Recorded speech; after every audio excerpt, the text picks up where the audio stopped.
Hi guys, another video. Ito po ang frame na Mont Blanc. Mont Blanc po ito na gray ang color ng frame. Nilagyan ko ng progressive na ang name ng progressive ay Shamir Autograph 3 Glacier Expression. Clear po ito. Tingnan nyo, clear. Yung progressive 3 grade yan. Distance, intermediate, and reading. Ang mag-use ng progressive ay mag-start sa 40 above. Need na nila kung always sila nakapoco sa computer distance or laptop.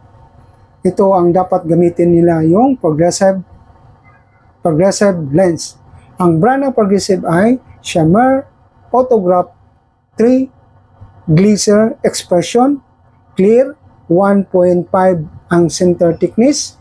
Ito po ang brand ng frame, Mont Blanc.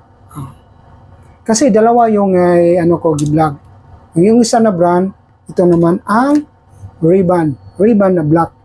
Ang model ng Ray-Ban ay 5315D. Ito po ang 5315D na Ray-Ban na brand frame. Ito, matte po ito na black. Tingnan nyo kung gaano kaganda yung Ray-Ban. Na-insert ko dito din na Ray-Ban ay progressive. Pakita pa. Ito ang brand frame na Ray-Ban. 5315-D. Ito po ang Ray-Ban na. Okay. Ito ang progressive. Ang name ng progressive ay Shamir Autograph 3 Glacier Expression Clear 1.5.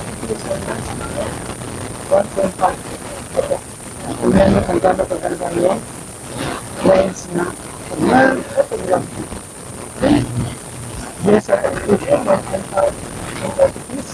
Glacier po dito sa kayo na Ray-Ban. Ito pa ang Ray-Ban 15D. Kaya kaganda dito Ray-Ban dito. Ngayon na clear ko dito. Pag-ulit, ang mag-use na sa pagkakaan, gusto ng computer. Need na nila kung ulit sila harap ng computer. Because malaman mo, need na kayo ng mga nasa sa maraming salamat po sa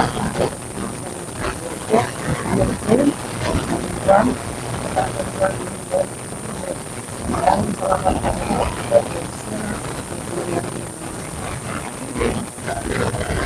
po.